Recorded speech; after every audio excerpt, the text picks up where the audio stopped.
안녕하세요. 오늘 저희가 함께 들여다볼 잔료들은요. 지금 한국 사회를 거대한 폭풍처럼 관통하고 있는 정치적 대립에 대한 이야기입니다. 네, 맞습니다. 그런데 그 폭풍의 눈이 참 의외의 장소에서 시작돼요.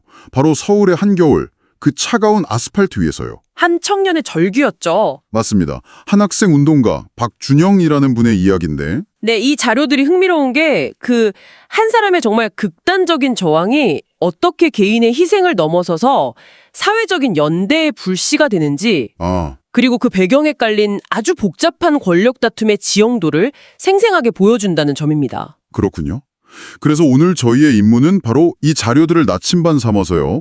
한 청년의 단식 투쟁에서부터 현 정부를 둘러싼 의혹, 또 분열된 야당의 갈등, 네. 그리고 이 모든 것의 근원이라고 할 수 있는 전직 대통령의 재판까지 이 거대한 이야기의 실타래를 하나씩 풀어보는 겁니다. 지금 한국의 민주주의가 어떤 시험대에 올랐는지 그 현장으로 한번 깊이 들어가 보시죠. 그럼 이야기의 진원지 박준영 씨의 투쟁부터 시작해볼까요?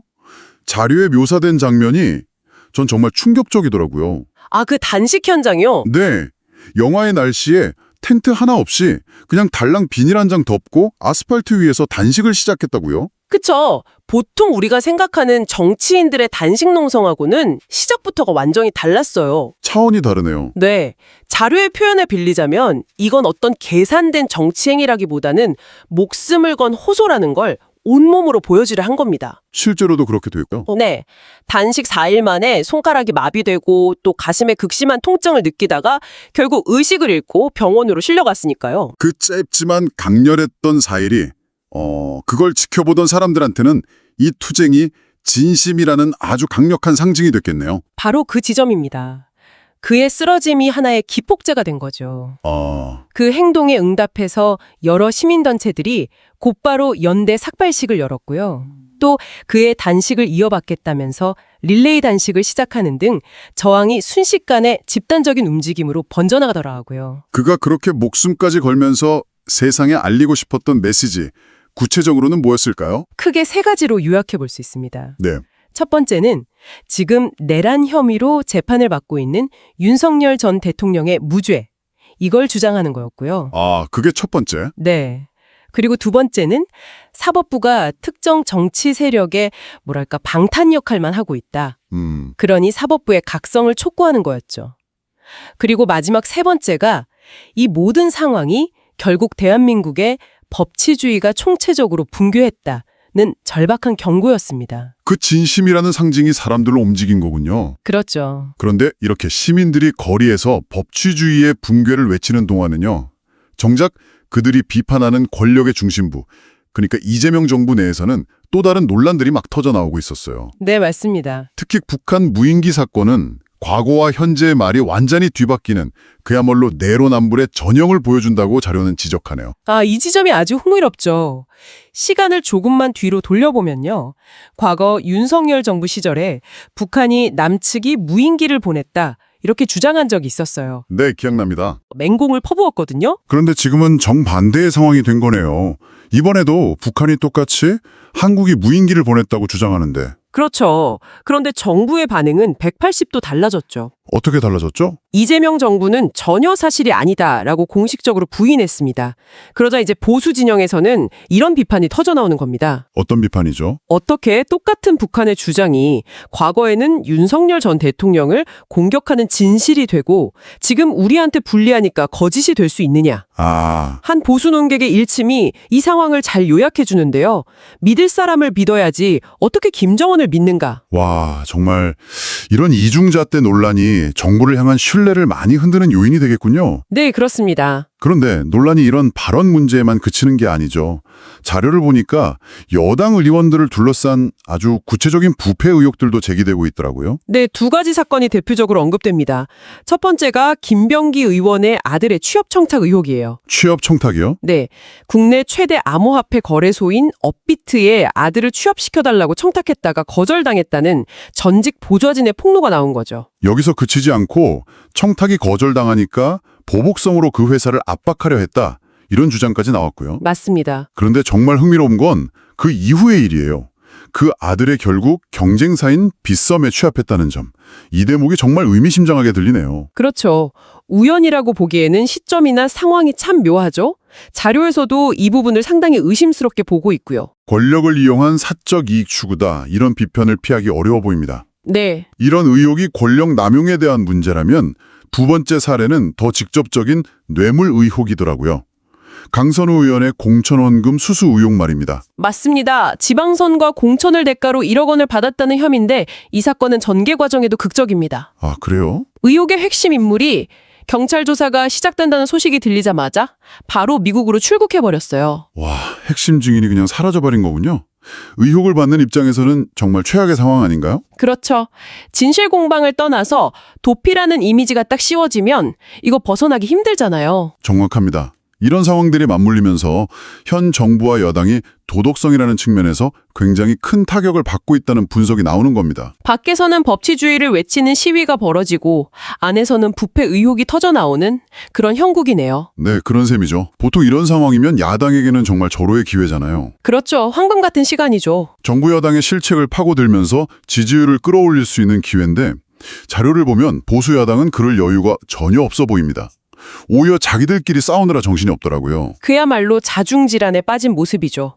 그 상징적인 장면이 바로 홍준표 전 시장과 배현진 의원의 공개적인 설전입니다. 아, 그 설전. 네, 근데 흥미로운 건 배현진 의원이 한때 홍준표 전 시장이 직접 발탁해서 키운 소위 홍준표 키즈였다는 점이에요. 한때는 정치적 동지였던 두 사람이 서로에게 아주 날선 말을 주고받은 거군요. 맞습니다. 자료를 보니 홍 전 시장이 배 의원을 불나방에 비유했던데 이게 그냥 감정적인 비난이 아니라 정치적 맥락이 담긴 표현이라고요? 네, 바로 그겁니다.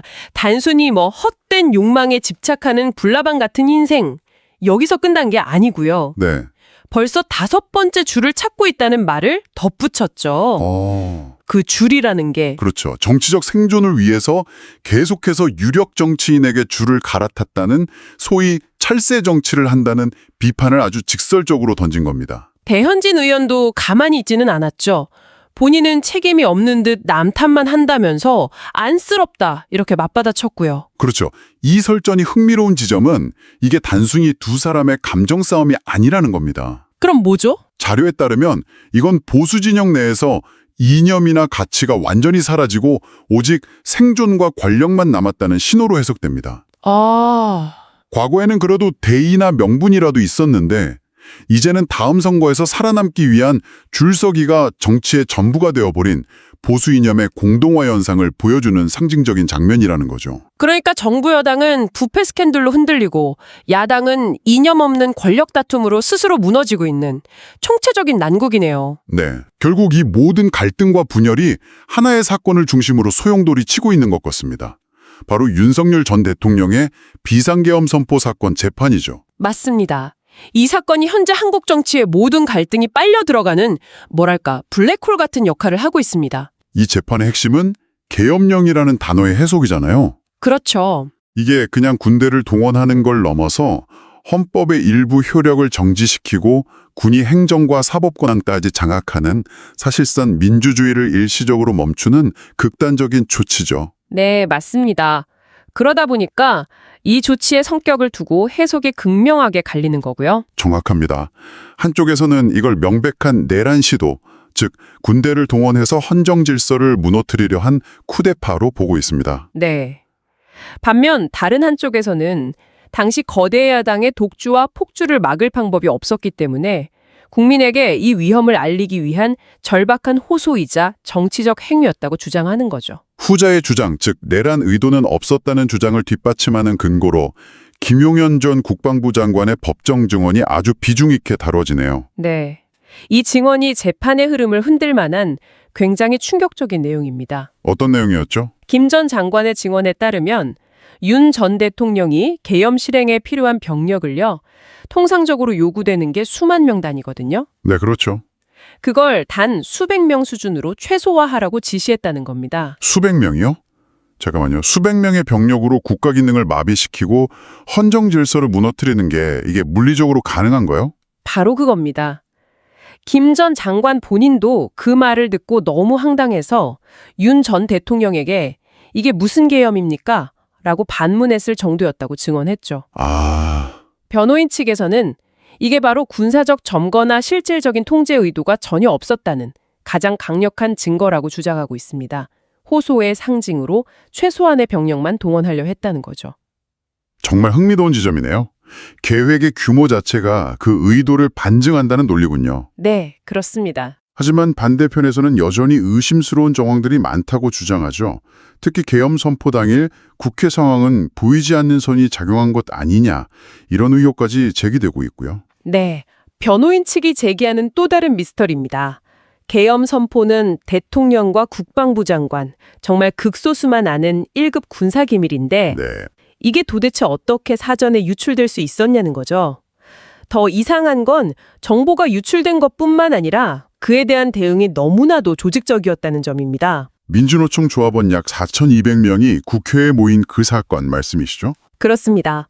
심지어 이들은 미리 제작해온 계엄 해제라고 적힌 피켓까지 들고 있었어요. 미리 준비를 했다는 거네요. 그렇죠. 그리고 당시 현장에 있던 군인의 증언에 따르면 이 시위대가 국회를 포위한 군인들을 보면서 전혀 긴장하거나 두려워하기는커녕 오히려 웃고 떠들었다는 겁니다. 와, 이걸 두고 변호인 측에서는 이 모든 것이 사전에 계획된 정치적 작전이자 사실상의 폭동이었다고 반박하고 있습니다. 듣고 보니 정말 한편의 첩보 영화 같습니다. 한쪽에서는 실패한 쿠데타다, 다른 한쪽에서는 기획된 폭동이다.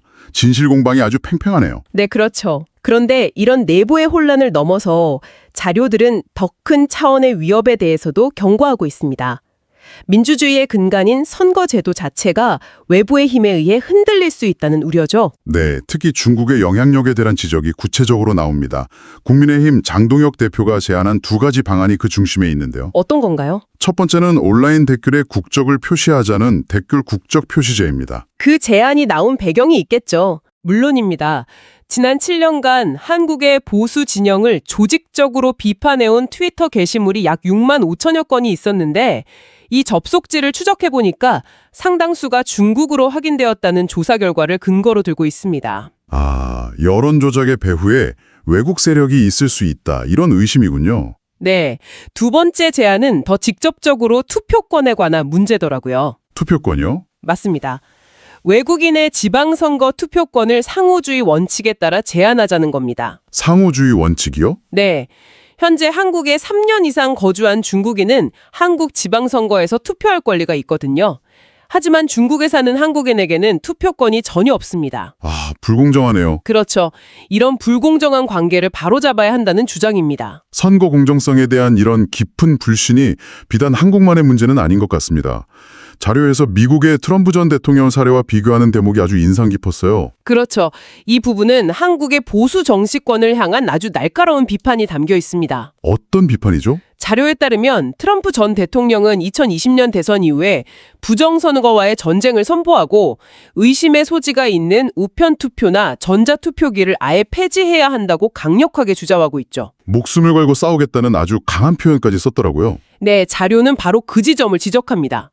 트럼프는 의혹에 대해 저렇게 단호하게 싸우는데 왜 한국의 보수 정치인들은 선거 공정성 문제에 대해 계속 침묵하거나 미온적으로 대처하느냐는 거죠. 아, 그 대비가 아주 선명하네요. 네, 지지층의 불신과 의혹을 해소하기 위해 더 적극적으로 나서야 한다는 그런 비판적인 시각을 보여줍니다. 오늘 저희가 살펴본 자료들을 쭉 연결해 보니 정말 한편의 거대한 서사시 같다는 생각이 드네요. 한 청년의 절규에서 시작된 이야기가 권력 내부의 부패 의혹과 야당의 분열, 그리고 내란이냐 호소냐를 다투는 법정 공방을 거쳐서 선거 시스템에 대한 불신과 외부 위험 문제까지. 네, 한국 사회가 정말 중대한 기로에 서 있다는 게 느껴집니다. 그렇습니다. 자료들이 공통적으로 보여주는 것은요, 현재 한국의 모든 정치적 갈등이 타협이나 조정을 거부하는 총력전의 양상으로 치닫고 있다는 점입니다. 총력전이요? 네, 마치 선과 악의 최종 대결처럼요. 법원, 국회, 언론, 심지어 거리까지 사회의 모든 영역이 중립적인 공론장이 아니라 어느 한쪽이 반드시 승리해야만 하는 전장으로 변하고 있는 거죠. 바로 그 지점이 오늘 우리가 함께 생각해 볼 마지막 질문인 것 같습니다. 또 여러분께서 보내주신 이 자료들을 관통하는 가장 근본적인 질문이기도 하고요. 이렇게 정치가 타협과 대화를 잃고 모든 것을 건 총력전이 될 때 민주주의가 작동하기 위해 반드시 필요한 최소한의 사회적 신뢰와 중립지대는 과연 어디에 남게 될까요? 이 게임의 규칙 자체가 끊임없이 공격받고 불신의 대상이 될 때 그 사회가 장기적으로 치러야 할 대가는 과연 무엇일까요?